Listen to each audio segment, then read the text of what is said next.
They showed up with paperwork claiming his 1,500 acres were abandoned. Within days, they filed a sale, signed by their HOA president, transferring his family's land to a developer. What they didn't know? This Texas rancher held a decades-old deed that made them the trespassers, and every single one of them his tenant. This isn't just a fight for land, it's a fight for legacy, and the ending will leave you speechless. Calvin Roark never imagined that the knock on his door that quiet Tuesday morning would set off a battle for his family's very legacy. The sun had barely risen over Pine Bluff County, its light still soft on the pastures, when a stranger in a pressed polo shirt and shiny leather shoes strode up the porch, handed Calvin a sealed envelope, muttered a curt, "You've been served," and walked away without so much as a glance. Inside, the words hit like a blow. A legal notice from the Pine Bluff Estates Homeowners Association, claiming that Calvin's 1,500 acres had been lawfully transferred to a development company for unpaid association dues. Dues he'd never agreed to, never owed, and never signed a single paper for. His own name sat there in that cold legal font alongside his late father's, followed by the claim that the land was abandoned. Calvin almost laughed at the insult. Just last week, he'd mowed the southern pasture himself. By the time his neighbor Donovan Pike stopped by to borrow a wrench, Calvin was pacing the porch with the papers in hand. Donovan's brows knitted as he read them, then muttered the name both men knew well, Priscilla Kavanaugh. Sharp-dressed, ruthless in HOA meetings, and always scheming for ways to expand the subdivision into new territory, she was the kind of woman who didn't make moves without a plan. Calvin's land wasn't just acreage.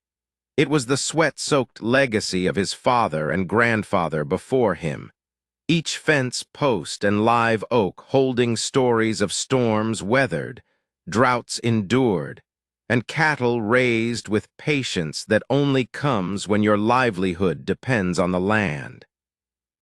That afternoon, Calvin called the county clerk, and when Angela Hargrove finally answered after an hour on hold, she confirmed something that made his jaw clench tighter than the gates in a hurricane. A recorded sale had been filed just last week, listing Pine Bluff Estates HOA as the seller.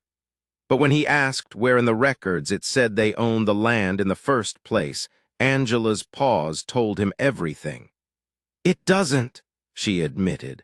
That's when Calvin knew this wasn't a mistake. It was a setup, and whoever had pulled it off was betting he'd be too slow, too tired, or too beaten down to fight back. Calvin woke the next morning before the rooster crowed, not because of habit, but because his mind was running like a herd spooked by a sudden storm. The mist still clung to the low pastures, rolling like a silver river under the first hint of daylight, and for a moment, standing on the porch with his coffee, he could almost imagine his father leaning on the railing beside him, that slow, steady presence that could calm a man in the middle of a disaster. The Roark land had never been just dirt to his family. It was bloodline, lifeline, and the backbone of their name. His grandfather, Jasper Roark, had been one of the rare black landowners in East Texas back in the late 1920s, a time when banks wouldn't lend to men like him and neighbors wanted to see him gone. He'd fought droughts that cracked the earth, storms that tore down barns, and deals that would have robbed a lesser man blind, but he'd never sold an inch. Over decades, the ranch grew from 200 acres to 1,500, each acre earned through grit and a handshake that meant something. Calvin's father, Russell, had taught him every contour of the land: the low creek bed in the north field, the stubborn oak stump at the south fence line, the rocky patch where nothing grew but wildflowers in May. Now all of it sat under threat from an HOA he'd never joined and a development plan that had been hatched behind closed doors. That afternoon, Calvin drove into town to see his Aunt Gloria, the family historian who knew more about Roark land than any file at the courthouse. Her house smelled of lavender and old paper, and when he told her about the notice, her eyes went sharp as broken glass. Without a word, she disappeared into the back room and returned with a worn leather folder, the original deeds, not copies, each page yellowed but still speaking loud with the proof of ownership. "This isn't just about land, Calvin," she told him, pressing the folder into his hands. "This is about respect. If they take this from you, they'll think they can take it from anyone." Driving back with the weight of those papers on the seat beside him, Calvin knew one thing for certain. If Priscilla Kavanaugh and her board thought they could rewrite history with a few forged pages, they were in for a fight they wouldn't see coming. 2 days later, Calvin parked his truck across from the Pine Bluff Estates Community Center, the heart of the HOA's power, and the kind of place where decisions that changed lives got made over coffee and quiet whispers. He wasn't allowed inside, they'd told him that plainly, but he didn't need to be. From his cab, he watched board members drift in, greeting each other with those polite nods people use when they think they're untouchable. Then came Priscilla Kavanaugh, stepping out of a black Lexus like she owned the whole county, her cream blazer pressed crisp pearl earrings catching the light. She chatted briefly with Wesley Drummond, a realtor Calvin recognized as the kind who could make paper look legal even when it was built on lies. The next morning, Calvin called Angela at the county clerk's office again. "Can you get me a certified copy of the sale documents?" he asked. By noon, he had them in his hands, and there it was in black ink, Priscilla's signature authorizing the sale, backed by a fabricated abandonment claim stating the land had been unused, unmaintained, and unpaid for 3 years. Pure fiction, and anyone in the county could testify otherwise. That evening, he called Donovan. "She signed it herself," Calvin said. "Then it's time to talk to her," Donovan replied. But Calvin knew talk was useless without leverage. Days later, while flipping through the old deeds Gloria had given him, his eyes caught a handwritten note in his father's script attached to a map of the subdivision. "Acquired mineral and ground rights for Blocks 37, 1990. Calvin froze. Blocks 37 covered a massive chunk of Pine Bluff Estates, dozens of homes sitting on land the Roarks technically owned beneath the surface. His mind spun. If this was still valid, it didn't just give him leverage. It made every homeowner in those blocks, including Priscilla herself, his tenant. He'd been on the defensive until now, but with this, he could turn the whole board into the ones answering questions. The next morning, Calvin drove to the county records archive in Lufkin, a squat limestone building that smelled of dust and time.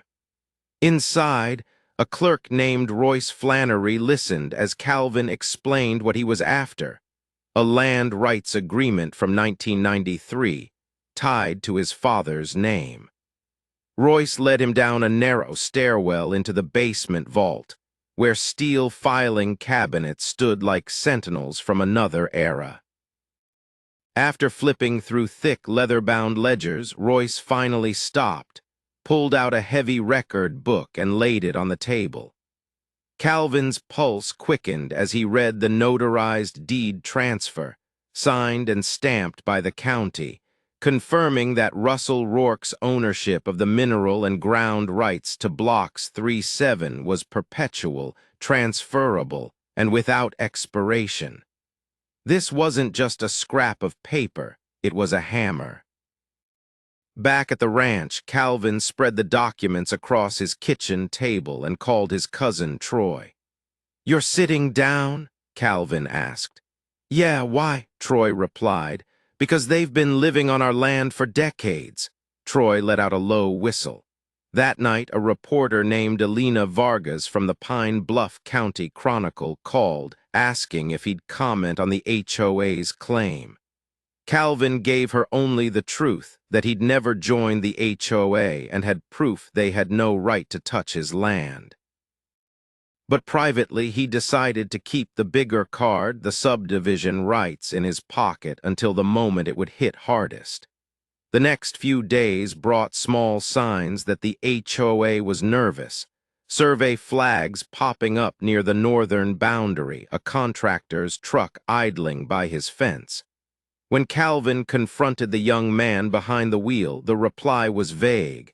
Phase 2 expansion. Calvin crossed his arms and told him straight, "This isn't their land. Tell your boss that." Word traveled fast in Pine Bluff County. Within a week, locals at the feed store were already whispering that Calvin's land hadn't been lost at all. It had been stolen. And that kind of talk had a way of spreading wider than any official notice. By Friday evening, Calvin decided it was time to look Priscilla in the eye. He parked in front of her 2-story brick home in Pine Bluff Estates, the kind with perfectly trimmed shrubs and porch lights glowing warm. She opened the door holding a crystal glass of white wine, all polite composure. "You've been handling my business without my consent," Calvin told her. Her eyes flickered, but she held her tone. "The land wasn't being used to its fullest potential. Development will bring growth." Calvin stepped closer. "My family's been using that land for almost 100 years, and I've got proof you've been sitting on property that belongs to me, blocks 3 through 7. I own the ground you live on." For the first time, her composure cracked. Calvin pulled the folded 1993 deed from his jacket, let her scan it, then said, "If you don't reverse what you've done, I'll start exercising my landlord rights. Evictions, rent demands, whatever it takes." She called it a bluff. "You'll find out soon enough," Calvin replied, walking away. That night, while reviewing Gloria's folder again, he found another jewel, a 1990 letter from Charles Barons, the original developer, confirming that as part of a land swap, Russell Roark had been granted underlying rights to specific blocks in perpetuity, complete with a hand-drawn map. It was airtight. On Monday, Calvin met with his attorney, Reed Jameson, a man who specialized in property disputes. Reed flipped through the documents and said flatly, "They went after the wrong man."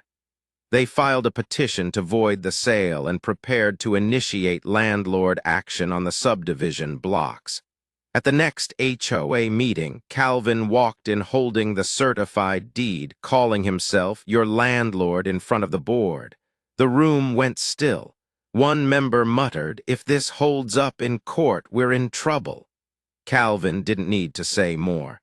The point had been made. The following week, Reed filed formal landlord notices to every home in blocks 3-7, backdated for 3 months' rent. The phones at Calvin's ranch rang nonstop. Some homeowners were furious, accusing him of greed. Others wanted private meetings to work out deals. "Take it up with your HOA president," Calvin told them each time. That same week, Elena's front-page story hit the Chronicle. Local rancher fights HOA over land claims, legal landlord to dozens of homes. It laid out every detail, from the false abandonment claim to the decades-old deed, and included photos of Calvin at his ranch and Priscilla looking tense outside the HOA office. Within days, local TV stations were calling. Calvin gave them a measured line. This isn't about revenge. It's about holding people accountable when they abuse power. But in private, he knew it was also about making sure no one ever tried to steal from the Roark family again. The developer responded by hiring a powerhouse Dallas law firm, shifting the legal fight away from the HOA. Their strategy was simple: argue that the subdivision rights were unrelated and that Calvin had no standing to challenge the sale. But Reed had already spotted the golden clause in the 1993 agreement: perpetual, transferable rights that couldn't be separated from the land. It tied the issues together like barbed wire. In court, Reed presented the history, the false claims, and the rights in one unbroken chain, forcing the judge to allow the evidence. Calvin watched Priscilla's hands tighten on the table's edge. It wasn't victory yet, but it was enough to make them sweat. Days later, the developer's lawyers sent a settlement offer, a lump sum big enough to tempt most people. Calvin didn't even hesitate. "Not for sale," he told Reed. Shortly after, the judge voided the sale of his land pending a full trial and froze all development plans. Calvin wasted no time. Landlord notices went out again, this time with 30-day terms for rent or eviction.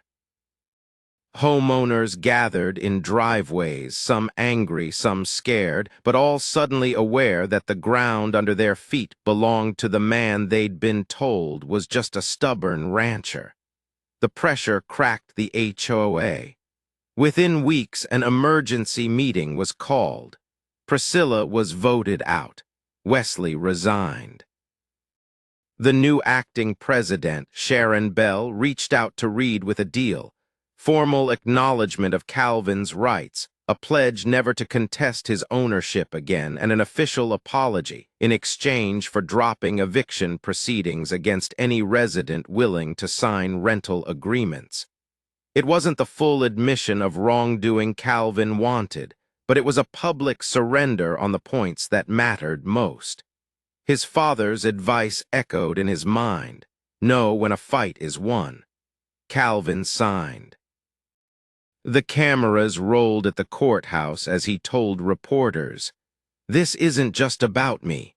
It's about standing up when someone in power thinks they can walk over you. You don't let that slide, not for a day, not for $1." In the months that followed, Pine Bluff County felt different. At the feed store, people still talked about the rancher who turned the tables on the HOA. Some saw him as a hero, others as a man who'd pushed too hard, but none doubted he'd fought for what was his. Residents from the subdivision trickled onto the ranch, some to shake his hand, others to quietly thank him for not throwing them out. One couple brought a homemade pie. "We had no idea what was going on," they told him. "I know you didn't," Calvin replied. "The people you trusted put you in a bad spot. I'm here to make sure it never happens again." Letters began arriving from across Texas, strangers sharing their own stories of losing land to technicalities or being bullied by HOAs, some thanking him for doing what they couldn't. One from Eastland County stuck with him. "We didn't know our rights. You did what we couldn't. Thank you." Calvin kept it in the same leather folder as his father's deeds. Life returned to its rhythm: mornings fixing fences, afternoons tending cattle, evenings on the porch. But every time he saw the glow of the subdivision in the distance, he remembered that part of his land lay beneath those houses, not as a reminder of bitterness, but as proof that the truth could crack even the most polished facade. One summer evening, Troy said, "You could have taken their offer and been set for life." Calvin just smiled. "Money comes and goes. This land, my family bled for it." That's not something you sell. The story faded from headlines, but in Pine Bluff County, folks remembered. And for Calvin, the lesson was simple: Power only works if people are too afraid to stand up. Once you do, even against something bigger than yourself, you change the balance. As he leaned on the fence line one last time that night, the lights of Pine Bluff twinkling in the distance, he said quietly, "This stays Roark land. Always." And that was the legacy he intended to leave behind, a proof that some things are worth more than the highest offer, and that standing your ground can be the strongest inheritance you give to the next generation. When the dust settled, the land was back in his name. The HOA was out of power, and the very people who tried to take it were paying rent to him. Calvin's fight wasn't just about acres on a map.